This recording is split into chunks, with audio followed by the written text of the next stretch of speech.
Bonjour à toutes et à tous, ravi de vous retrouver pour une nouvelle édition du journal en français facile. RFI à Paris, il est 17h. Le journal en français facile. Adrien Delgrange. 16h, temps universel, nous sommes le mardi 9 décembre. Volodymyr Zelensky, toujours à la recherche de soutien. Le président ukrainien poursuit une tournée européenne, aujourd'hui au Vatican et en Italie, avant de dire s'il accepte ou pas le plan américain pour essayer d'arrêter la guerre avec la Russie. En économie, on appelle ça du gagnant-gagnant. L'entreprise américaine Ford et l'entreprise française Renault s'associent, le temps de construire 2 nouveaux modèles de voitures électriques. En France, les regards sont tournés à l'heure actuelle vers l'Assemblée nationale. Les députés sont réunis pour voter le budget de la sécurité sociale. Un vote à valeur de test pour le Premier ministre Sébastien Lecornu. Et puis enfin, quel est le point commun entre ces 3 mots ?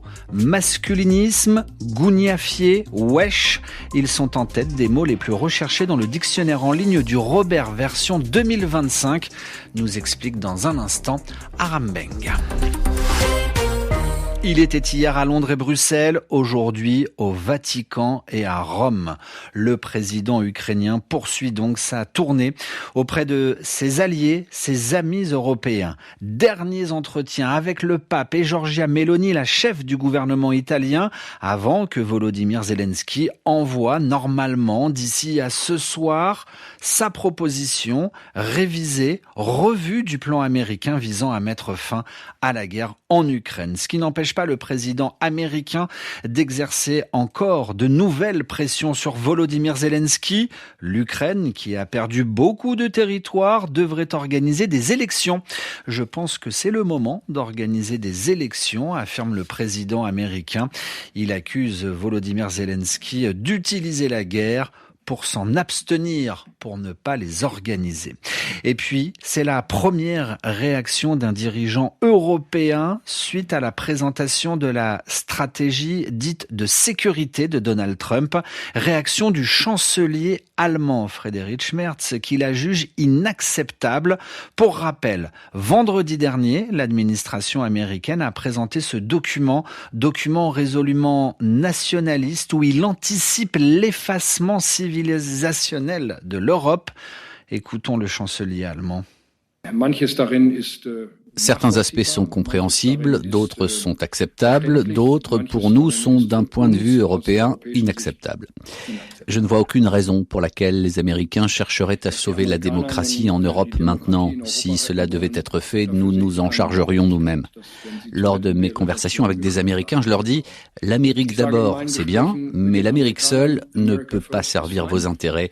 Vous avez aussi besoin de partenaires dans le monde. » Cela confirme aussi mon analyse selon laquelle nous, en Europe et donc aussi en Allemagne, devons devenir beaucoup plus indépendants des États-Unis en matière de politique de sécurité. Le chancelier allemand, il y a quelques instants, propos recueillis par Muriel Paradon. Que se passe-t-il entre le Cambodge et la Thaïlande ? Depuis dimanche dernier, les affrontements entre ces 2 pays ont repris. Au moins 10 morts et 150 000 déplacés.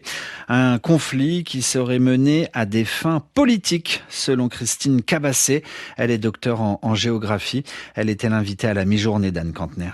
Le Premier ministre thaïlandais, qui est l'un des dirigeants du camp conservateur, c'est-à-dire ralliant les royalistes et les militaires, vont aller aux urnes. L'ensemble de la population va aller aux urnes d'ici quelques mois, en mars 2026, et ils ont tout intérêt, si vous voulez, à renforcer leur posture vis-à-vis du Cambodge, qu'ils le désignent finalement comme le pays rival.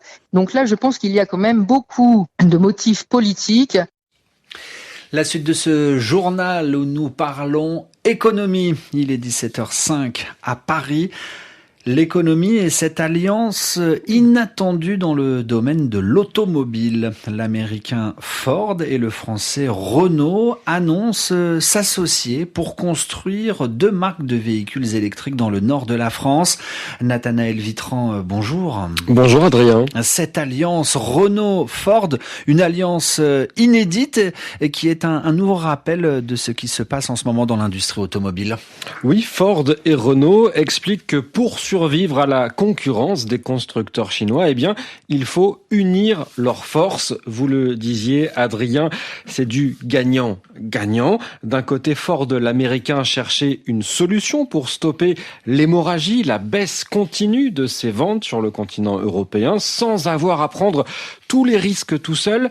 Et puis de l'autre côté, Renault, lui, a déjà investi dans des usines dans le nord de la France. Et c'est donc ce partenariat l'occasion de remplir les chaînes de production. Résultat de cette alliance, des véhicules conçus par Ford, qui porteront la marque Ford, mais développés avec le constructeur français et basés sur la plateforme Ampère. Ampère, c'est le nom de la filiale électrique de Renault. Le premier des 2 véhicules nés de ce partenariat doit entrer en production fin 2027 et les premières mises en vente étant prévues pour début 2028. Mais attention, les patrons de Ford et de Renault insistent, cette alliance de circonstances entre les 2 constructeurs ne veut pas du tout dire qu'il prépare une fusion entre les 2 groupes. Merci Nathanaël. Nathanaël Vitran dans votre journal en français facile. Eux utilisent leurs tracteurs pour essayer de se faire entendre. En Grèce, des agriculteurs en colère maintiennent la pression sur le gouvernement avec à l'heure actuelle des barrages routiers. 55 barrages routiers répertoriés en Grèce. Au total, 20 000 tracteurs mobilisés sur les routes du pays. Dans toute la Grèce, éleveurs et agriculteurs réclament le versement d'argent européen. Des subventions qui n'arrivent pas car un vaste scandale de fraude épingle le gouvernement depuis le printemps. Parlons à présent langue française, un sujet plus qu'apprécié dans le journal en français facile. Quels sont les mots les plus consultés sur le site internet du dictionnaire Le Robert dans les pays francophones en 2025 ? Comme une tendance de l'ère du temps, tous les ans, le célèbre dictionnaire français réalise ce classement. Pour nous en parler, nous accueillons Aram Beng. Bonjour. Bonjour. Aram, commençons par le mot le plus recherché par les internautes, masculinisme. Oui, masculinisme, c'est le mot qui occupe la première place du podium. 800% d'augmentation des consultations.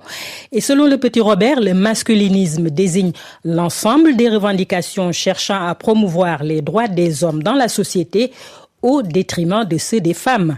L'intérêt des internautes pour ce mot est suscité par des influenceurs, mais aussi par des films.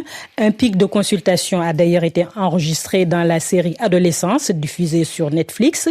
Le film met en scène un jeune adepte de l'idéologie masculiniste. Un autre mot suscite la curiosité, le mot conclave. Tout à fait, Adrien. Le mot conclave occupe la 2e place du classement, favorisé par 2 faits d'actualité, la réforme des retraites en France et le conclave à Rome pour désigner le nouveau pape. Et puis un dernier mot également dans ce classement du Robert, le mot wesh. Oui, le mot wesh, cette expression introduite en 2009 dans le Petit Robert, fait partie des mots les plus consultés. Il est tiré de l'arabe parlé en Algérie et il est surtout utilisé par les jeunes pour interroger ou saluer. Un tout dernier pour la route, Adrien, si tu le permets, c'est un mot d'un autre âge, gougnafié. Gougnafié qui veut dire gouja ou bon à rien. Il a connu un pic de consultation en juin dernier, notamment au Sénégal, où un haut responsable l'a utilisé pour critiquer le président Bassirou Diomaye Faye. Merci beaucoup Aram Beng d'être venu dans le journal en français facile. L'actualité française où l'on regarde de près ce qui se passe à l'Assemblée nationale du pays. Dans quelques instants, c'est ce qu'on appelle un vote crucial, notamment pour la France, mais aussi pour l'avenir du Premier ministre Sébastien Lecornu.